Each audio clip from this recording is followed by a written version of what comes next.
It's nicely. Welcome back to another episode of Gas Nags Gears. I'm your host Daniel, and welcome back to Canberra. Today we've got a special car for you for the show. We're meeting up with my friend Ash. He's got an amazing FD RX7.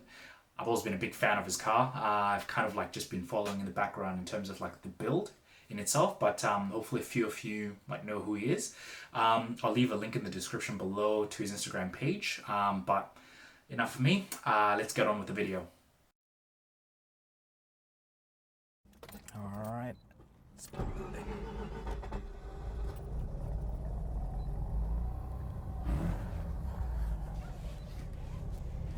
Oh yeah, you're right. Yeah, it should be fun. Pop that in there and then do one of these. Okay. Easy.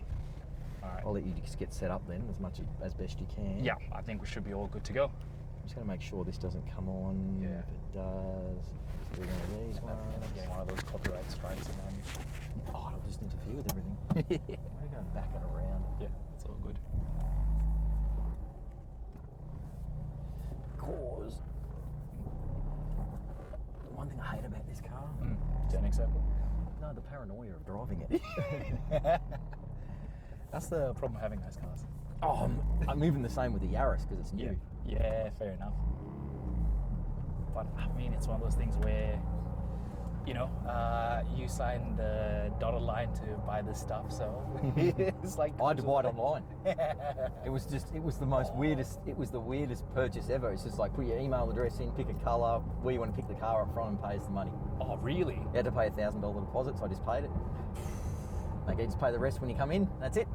Wow. Came in and signed the contract the next day, and just got to wait for the car. Waited 6 months. Came over. Man, I'm really hoping, because I know I'm still waiting on. What's this thing, on them to reopen the order. Yeah, the order because you books. can't order them at the moment. Yeah. Because I was like, I was a bit pissed off because I started looking at the second-hand market. Yeah, they went And straight up. it's screwed. Like there's only one which is like delivery mileage, like 50 kilometers, private sale.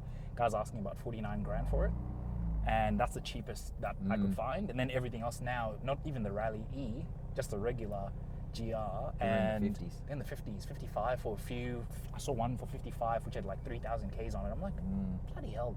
Because that's what they are, retail. So I'm just waiting until if they open up the books end of next year. That's the plan. If not, I'm just like, I got not much else. Yeah, unfortunately, that's just the way it is at the moment. Yeah.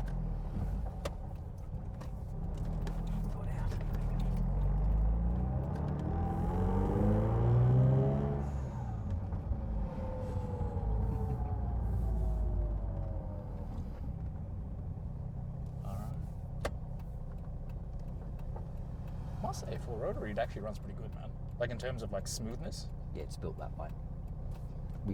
That's the way I built it. Yeah. I didn't want to port it. I didn't want to make it cantankerous. I wanted to be able to live with the car. Yeah. And not have this car that was just Hectic.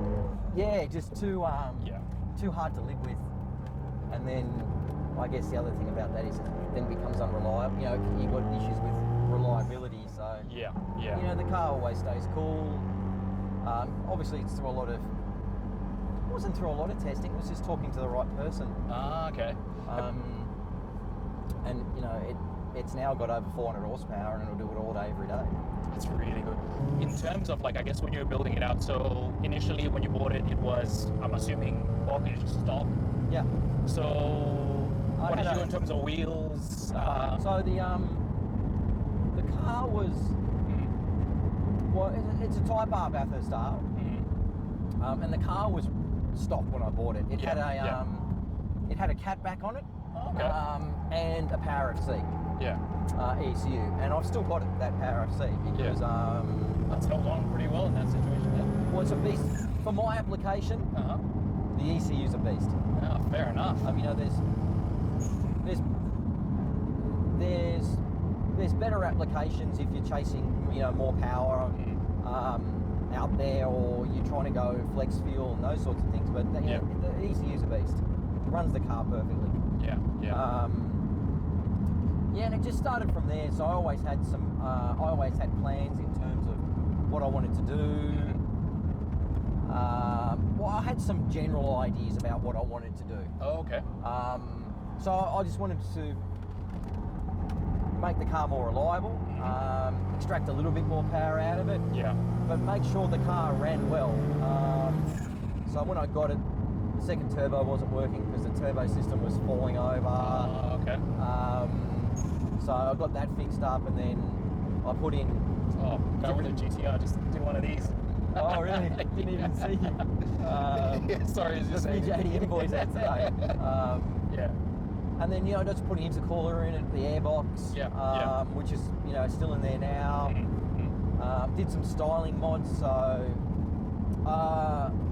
I took the pop-up headlights out straight away. Yeah, so I noticed that, these ones just sit flush.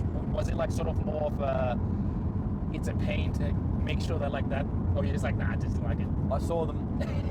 I saw them online. I went, whoa, that looks awesome. And I just ended up, biting the bullet and going, yeah, I'll do it. So they are Yamaha slick headlights. And as soon as I saw them on an RX7, I went, whoa, they look unreal. I guess the other thing about the pop-up headlights is they look great down. Yeah. But as soon as you open them up, they're just they're horrible. It's the looks just oh no. Well, they're square for a start. Yeah. On a car that's really curvy, so it's just you got these square headlights, in my opinion, that kind of look a little bit out of place. And then all the surrounds around them are really plasticky, and they just don't fit upright, and it's just me being me. I was going, these just don't work. I don't know, it's just I'll never want to drive my car at night. And as soon as I put the sleek headlights in, I just went, definitely, it's changed the whole look of the front of the car. Yeah, fair enough. Put some side skirts on it. I put the coilovers in it, which I'm still running because I spent big bucks on the coilovers. Yeah. And they ride pretty well as well. It's one of those things where I noticed we were getting out of the car park, no scrape, nothing. You just rode over that pretty easily as well. Because the car's pretty the car's low-ish. It's not slammed, but I never really went for that look. There was times when I did lower it more than what it is now. Yeah. But I always wanted a performance coilover to improve the quality of the car, improve the performance of the car. It wasn't just about getting ride height control. It was about getting total suspension control. And it's funny because a couple of guys put these coilovers in, so I'm running Olin's DFEs in it, which is it's a mid-range coilover for the Olin's range, but it's a good coilover. Yeah. And then guys that want to slam the cars put these in. I'm just going, well, and they're going, oh, I ran out of adjustment. And I said, yeah, because Olin's it's not primarily designed for slamming the car. Yeah. It's about performance. They only run 11 kilo springs, for example. So, they lower the car and they wonder why the wheels, are scraping and hitting everything, because it's well, the springs are designed to work as opposed to being 18 kilo springs, which are just going to not really move when you've got the car slammed. Yeah. I put the coilovers in the car, drove it for a bit. Engine let go. So water seal let go. Yeah. And then got the car built, but once again I was more looking for longevity with the engine. Yeah. I was always going to keep the car twin turboed, so I had high flow twin turbos, an older generation. Put them in. So I mile ported the engine, balanced the engine, side clearance the engine. Did things to the engine to ensure it would last without making it silly, in my opinion. I didn't want a Bridgeport or any of those sorts of things. Yeah. And plus, my understanding is that twin turbos don't really work that well on a Bridgeport anyway. And then did all that. And then whilst I was just doing it along the time, I was just acquiring other parts for the car. I bought the carbon bonnet, bought all the Mazda speed stuff, and so I bought the Recaros back then too, which I'm glad I did, because and the prices of those now. Yeah, the price I paid for the Recaros is probably about a quarter of what they're worth now. So I bought them, and just other little things in the car that you see, just details like, these little carbon fiber trims on the doors. Yeah. And, got the car painted, replaced every door seal and window seal and everything on the outside of the car. Yeah. Because I remember you telling me that you have a special set of floor mats? Would you have an intriguing story behind that? Yeah, so I've got some REM Amiya blue checker plate floor mats. Like, to most people they're hideous. Like they're just, they're disgusting. Yeah. But they're, checker plate floor mats are just a huge JDM thing. Yeah. And I went over to Japan. I went to the REM Amiya shop front in Chiba there, because they've got a couple. That's sort of the main one. Yeah. And I saw them in there and they wouldn't sell them to me. And I don't know if it was just because they weren't for sale or if it's because I was a foreigner. Because I have heard that they won't sell certain things to foreigners, but bottom line is they wouldn't sell them to me. Yeah.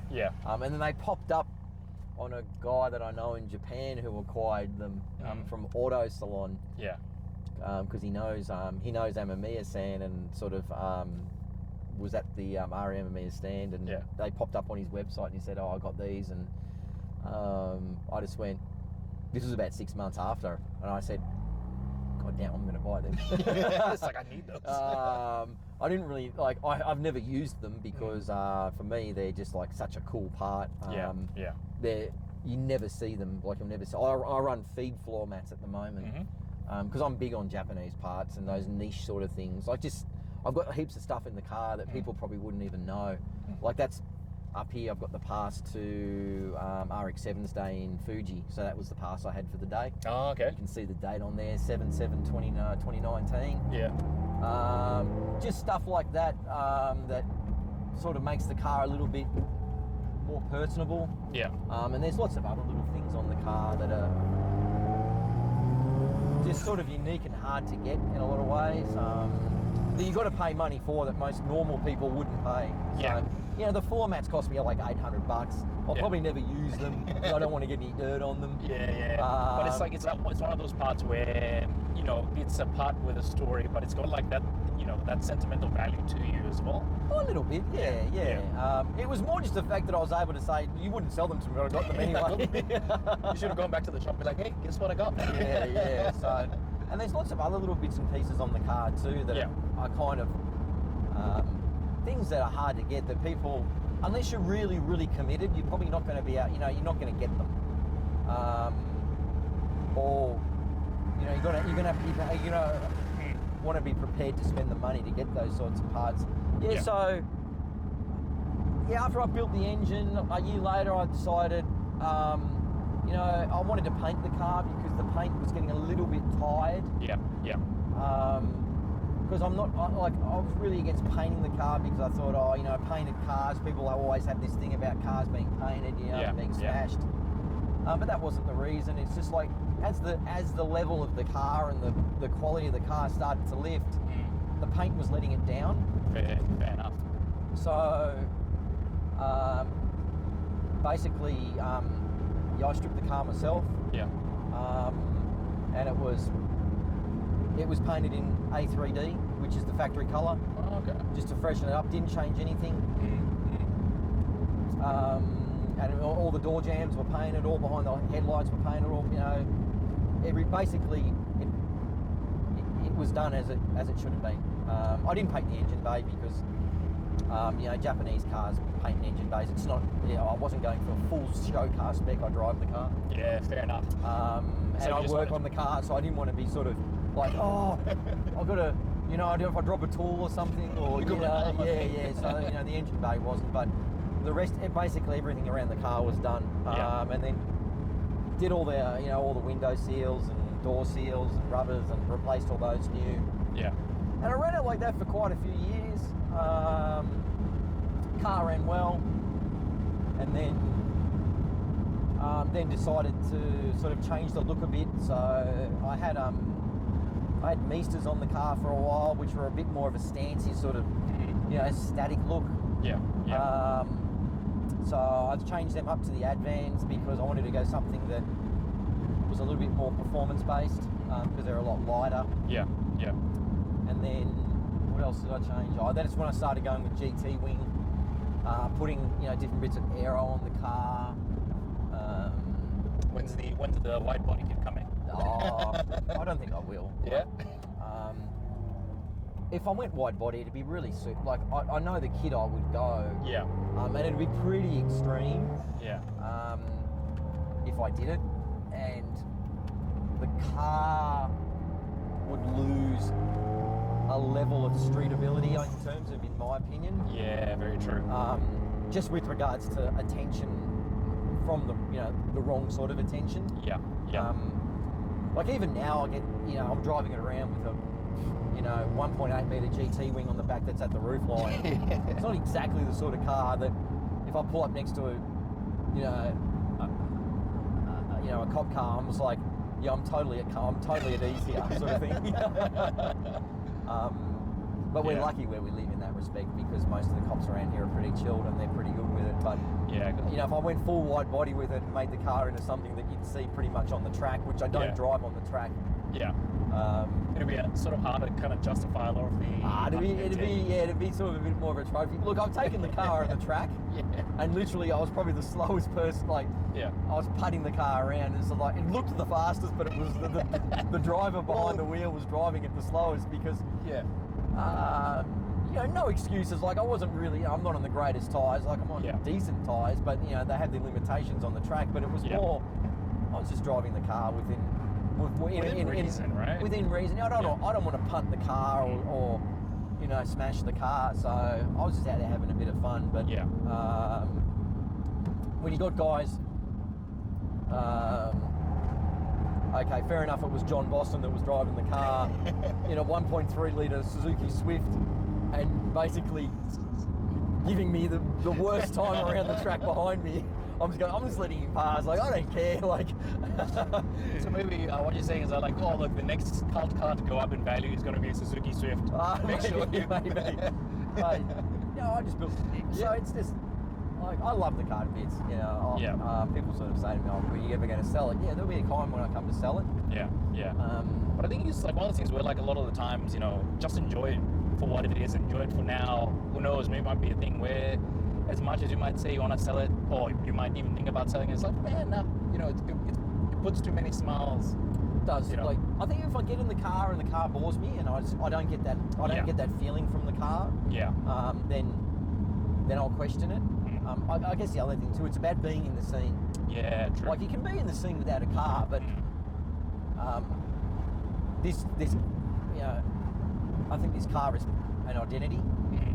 And it's it's funny, like when you see people online, like their pages and that, they're almost defined within the car scene by what they own, not who they are, what they look like. Yeah. It's kind of a crazy thing nowadays when you think about it. It's like. Yeah, exactly. So what do you reckon in terms of the support to get it to that point? Like in terms of what's there, like at least you've got experts out there, all around Australia that can actually help out. Yeah, there's a lot of people around that can obviously there's a lot of people that have been in the industry for a period of time. Yeah. I guess I always say that people always ask me the question, and I said, well, what are your goals? Because certain workshops or certain people have a certain they have a certain way of doing things. Yep. And you're potentially going to go to the wrong person if they're not going to provide you with the outcome that you're looking for. So in that respect, it's a case of talking to someone that's going to offer you the goals that you're looking for. Yeah. The big thing's obviously budget too, and trust, because there's a lot of people out there that. I won't say a lot of people. There's, you hear a lot of stories, and then people sort of get a little bit cautious about where to go, and should I use this particular workshop, or I don't know if these people are going to provide me the right parts, because in some cases the parts that they're using, you might not be, you might not be sure about. So, I always come back and say, what do you want from the car? You need to have a plan. And in a lot of cases, a lot of people just go to workshops and then are guided by the advice that they give them. And if the workshop's sort of looking at building, high horsepower, or they've got it, as I said, they're comfortable with doing things a certain way. Yeah. Because that's what they've been doing for a period of time. It's just like, is that really what you wanted? So I guess the big thing with these cars is when you're building one is the turbo configuration. Yeah, because a lot of people like either do single or dual. Well, a lot of people just pull the twin turbos off, and just, because the twin turbos have a higher level of complexity than the single turbo. The other thing too is if you're just looking at purely N number games, single turbo probably simplest. Single turbo will give you those numbers that that you're looking for, but in some cases, there's compensations with that, and you need to understand what those are going to be. And the biggest one's going to be your drivability. In terms of the way it's going to bring the power on, and it's just going to change the behaviour of the car, and you need to understand that. Is that something you want? Now, I guess the other question too is how much power do you really need on the road? And, the other thing too is what sort of fueling do you want? Because obviously E85 is a big thing in the market at the moment, and you're limited with regards to the amount of power that you can push, on pump 98. So people go, I want E85. Well, there's another consideration you've got to have, and then that's going to increase your cost with regards to fueling and engine management and those sorts of things. For me, the overall power figure was not what was determining how the car would end up. Fair enough. It was more around how I'm going to live with the car, and the way I want the car to be as a total package. So when I was building it, it was more just a case of, okay, I like the concept of the way it's going to drive with this. I want to keep the ease of getting 98 as opposed to E85, because where we live it's difficult because there's not a lot of outlets that sell it. It's very true. And the other thing too is like more power equals more potential breakages, in my opinion. So you got to engineer the car to rule out its weakest points. And the bigger the number, the more problems you get. Exactly. So and it was always going to be a long-term solution for me, this car. So I didn't want to have to just build something that was going to be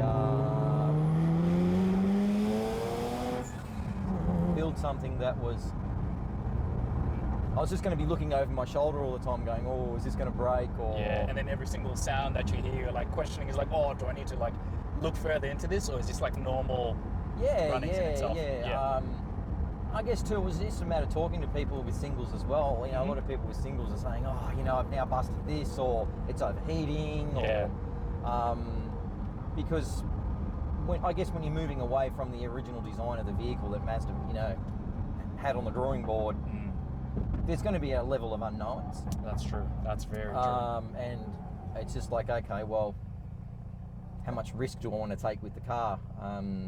Because I just didn't want to be continually throwing money at the car all the time. So it stops being sort of an enjoyable pastime and being more of a burden than anything else. It does. It becomes a chore. And I know guys now that have got single, they're building their cars and they're always, I've got to fix this or I've got to fix that. I'm not saying that you don't get that with the twin turbos, but from what I see is it just seems to be more prevalent with guys that do the single conversion. Single turbo conversion. But I guess you're right in terms of like with the with the strain that bigger power does bring as well. Because at the end of the day, look, if the car itself wasn't necessarily engineered to be a single turbo setup, there's bound to be obviously something that goes wrong. And I think, from my, understanding of how like the Japanese build their cars, it's a lot about balance. Making sure that all the components work to the nth degree, but work together in synergy as well. Absolutely. And the fastest cars that they run in Japan, you know, at time attack, which is really their thing, you know. Yeah. They're not, they don't build big high horsepower cars for drag racing and those sorts of things. Yeah. Or straight line stuff. You know, doing burnouts. It's not. Yeah, it's a different sort of culture over there. So it is about balance, and you can have a 400 horsepower car that, you know, for them around a track is going to be really, really quick. Yeah. And you know, in our cultures, like, that's pretty low. That's true. But you look at how they, as you say, they build the car as a package, and how they perform. And for me, the RX7 was never a big horsepower car. Yeah. It was more of a driver's car, a little bit like, you know, something, you know, potentially like the 86, for example. Yeah. But obviously a different sort of premium. And then it wasn't something they just threw heaps and heaps of power out. Yeah. And even today, it's like they don't chase huge power out of them. So that's just the way I look at the cars. I think if you want to build a drag car and a high horsepower car, there are better options out there. Yeah. Not saying that you can't do it with an FD, because people have done it. But I think it's not really, it's not the ideal car for it. Yeah, because I must say, like, you know, like I was saying before, you know, we had a conversation quite some time ago regarding me, like, initially I didn't understand really the importance of that power to weight ratio. And the thing is, the fact that this is relatively light, and then the amount of power you've been able to push out of this, it's like at a good balance in terms of you still have quite a fair bit of grip, it's still nimble enough, it still pulls away quickly enough, and it's one of those things where I feel that's where it's like the sweet spot of drivability is nowadays. Instead of just saying big power, you slide around quite a fair bit and it's uncontrollable. Comes down to the driver. Yeah. If the driver wants that. If the driver wants to have a bit of fun, get it sideways, do skids, and so be it. It's not my deal. You know, for me, it is about pushing the car, you know, from point to point around corners, and understanding the vehicle's capacity as a package. And when you start pushing, you know, over 400 horsepower in the things in a 1200 kilo chassis, you're going to run into traction issues. And it comes down to the power delivery too. It's, you know, the twin turbos build power. Whereas a single turbo, it's like lag, and then a little bit. You know, the newer turbos. You know, obviously the newer turbos are a lot better in terms of broadening out that particular spread of power. But they've still got that. You know, they've still got that. I won't call it issue, but inability to be able to create power at the low range that the twin turbos can do, and then bring it on. You know, a single turbo will bring it on. We'll just bring it on harder and quicker, and that's where the car will become harder to drive, and also you'll be prone to breaking things in the car, mainly the driveline, depending on how you drive it. Yeah, that's fair. And like, have you had like some experience, I guess, with those single turbo RX, like FDs in general, where I've driven a few. Like, just the day-to-day slog of it all. Like, is there like, I guess, building up to that point where you actually get boost? Is there? Oh, it depends on the turbo. Depends on how the engine's built. You know, a lot of guys going Bridgeport singles. Bridgeports are going to be inherently laggy just by design of the vehicle. You know, the design of the engine. So it's just a different concept. Like, I've had ported rotors before when I was a lot younger, and, you know, I thought it was cool. But as you start to progress with your career or car ownership, you understand that. A little. Yeah, you do. And you grow. Like, for me, it's just like, it's cool. Like, you know, don't get me wrong, a ported rotary sitting there idling is cool, and when you get in it, it stirs a certain emotion. Until after I'm driving it for 5 minutes, and I go, like, I can't deal with this anymore. Yeah, goddamn, this thing is like, I don't know how much longer. Whereas I jump in this, and it's just like, you know, it idles at 850 RPMs, it pulls off 2,000 and, 2,500 RPMs. Yeah. It pulls all the way to $9,000. Whereas a Bridgeport's, it's angry, it's cantankerous, it's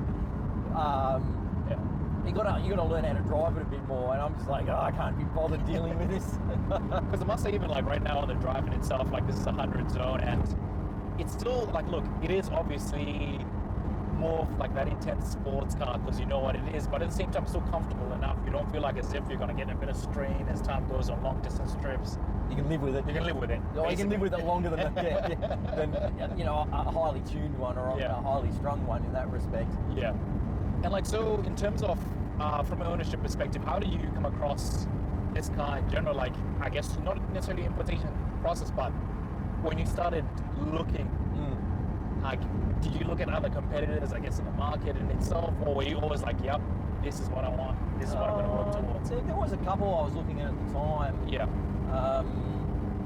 Fortunately for me at the time when I was looking at buying this car, it was really at the time when the cars were flattening out in terms of their value, and affordability for a lot of other vehicles was realistic. Yeah. And there was a few options I was looking at. I really sort of wanted a bit of a JDM Hero kind of car. I looked at GTRs. Like 34s, 33s? I looked at 34s. I looked at the other car that I came close to buying was a two-door STI GC8. Oh yeah. So it was a 98 spec. It was one of the first ones that came in. It was in rally blue. Yeah. Oz delivered car. It's like the prices of those now.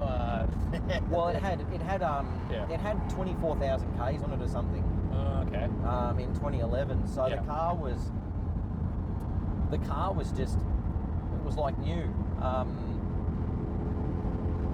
I didn't buy that because I spoke to a few people and they said, look, if you're looking for a real driver's car, the RX7 is going to be a better driver's car. Yeah, true. It's more centered around the driver in that respect.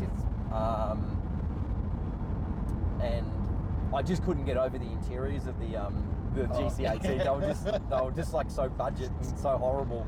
I guess, it's one of those things where like sometimes, you get the Japanese ingenuity in the engineering and the engine itself, but interior and all the trinkets and bits, you're like, not so much.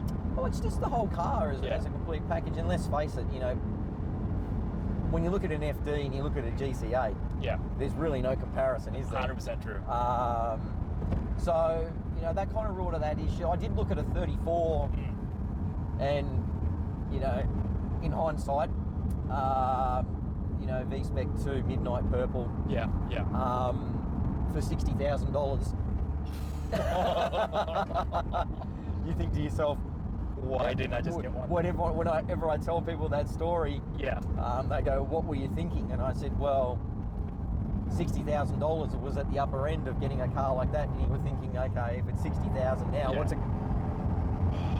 the concept of buying a second-hand Japanese sports car was it's always going to lose value. So, and to throw $60K at a car of that at the time as well. Like, I was thinking, if I want to modify it, it's going to quickly become a $100,000 car, and it's just like, who would spend $100,000 on a car, sort of thing, on a Japanese car? That's ridiculous. Where, hey, now, if once again, it's hindsight, right? Hindsight's a wonderful thing, but so it always came back to an FD, rode a guy, and at that time too, there was a lot on the market, and so I was a little bit spoiled for choice, and it was just a case of picking a car that had a good, that was a good canvas. Yep. I wasn't really picky with regards to the spec it had to be. Okay. But I'm glad I ended up with this because it is a numbered edition, this particular one. So in that respect, it was a good choice. So it was more just it turned out that way. It's like a luck of the draw, basically, at the end of the day. Well, I had a Spirit R Type A before this. Oh, okay. And it was the most expensive. It was the most expensive FD on the market at the time for $38K. And I bought it, and the thing was a piece of shit. And I thought, well, I'm not gonna invest the time and the money in this particular car, okay. and ended up buying. And then I sold that and ended up buying this one. Yeah, yeah. So have it, we do it.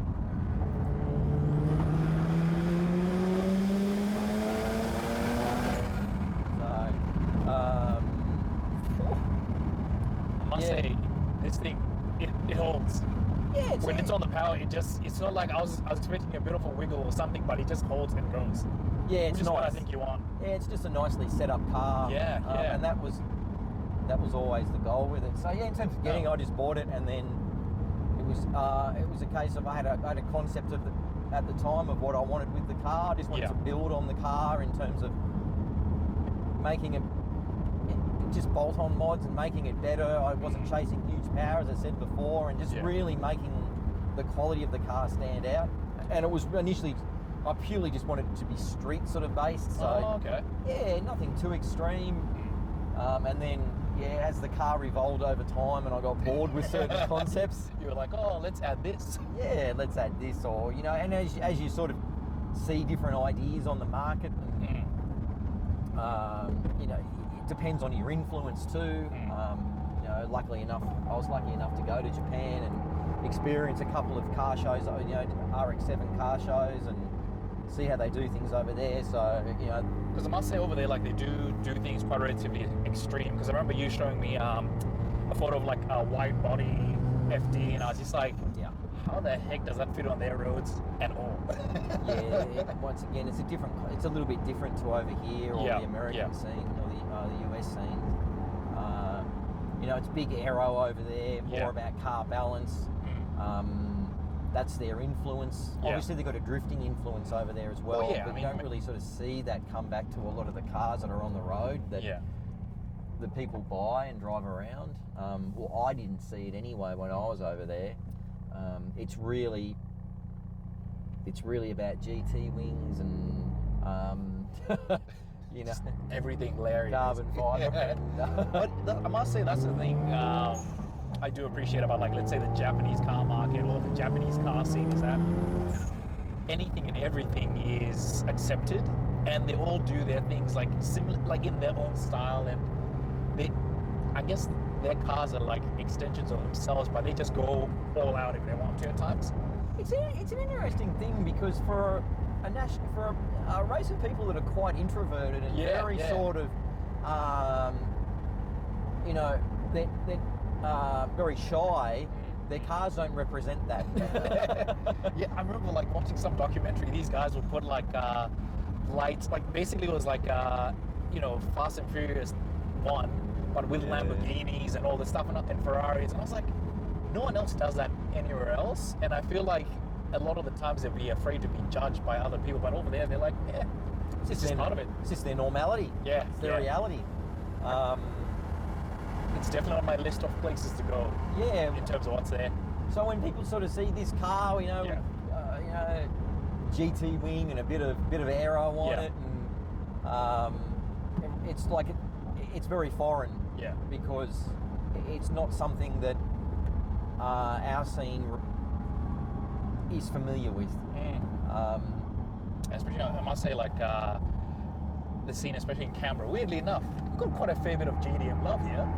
There is. It's like a big group in terms of different styles of JDM cars, and like the fact that like you got people rolling around in crowns every now and again. It's like it's like little Japan over here. Yeah, there are people. You normally find it's a small group with so even within Sydney or in Melbourne, there's groups of people there, but they're not large groups of people. I guess it just comes down. Look, I just put it down to demographics, or age, or generational cars. If you grew up with them, they're the sorts of cars that you always aspire to own. That's what influenced your car ownership. And that's what you'll go and buy with. You'll go and buy. Whereas generation before us, this is all really new to them. So they're still. That's true. They still love their older school V8s, and that's sort of their influence.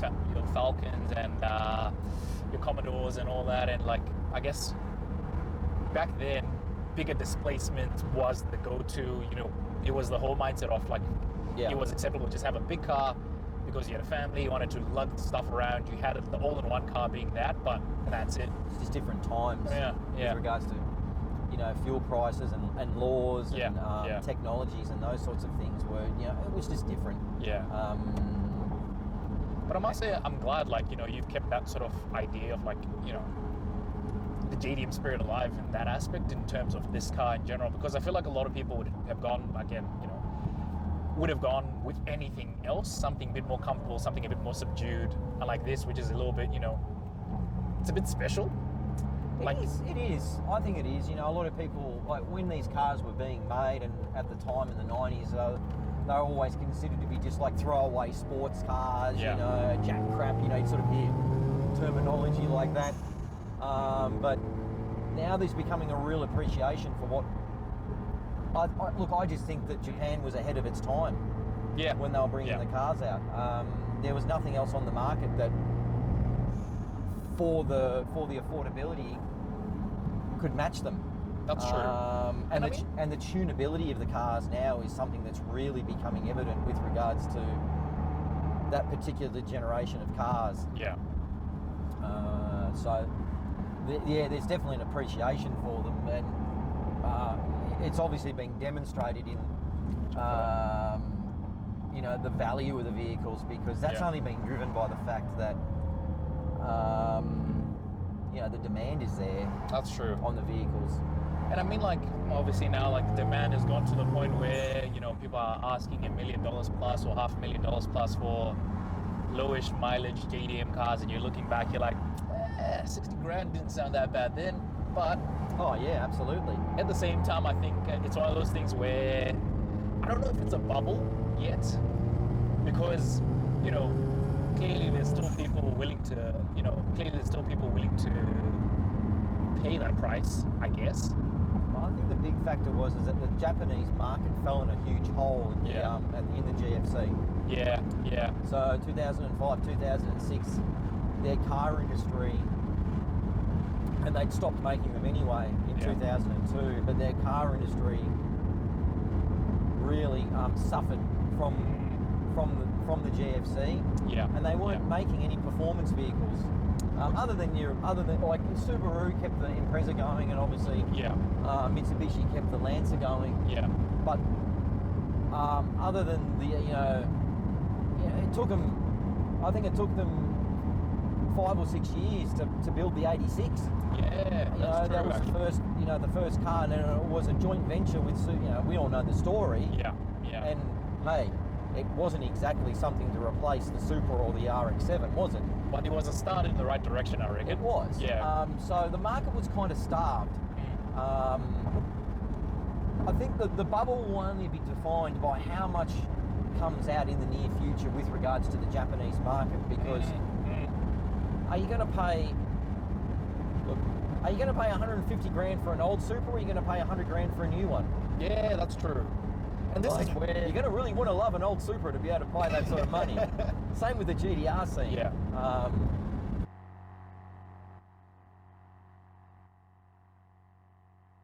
I just want to say thanks again to Ash for being a part of the show. This was an experience and a half, and hopefully we get to see a bit more of the FD. But yeah, if you like the content today, like, share, subscribe, and I will see you on the next one.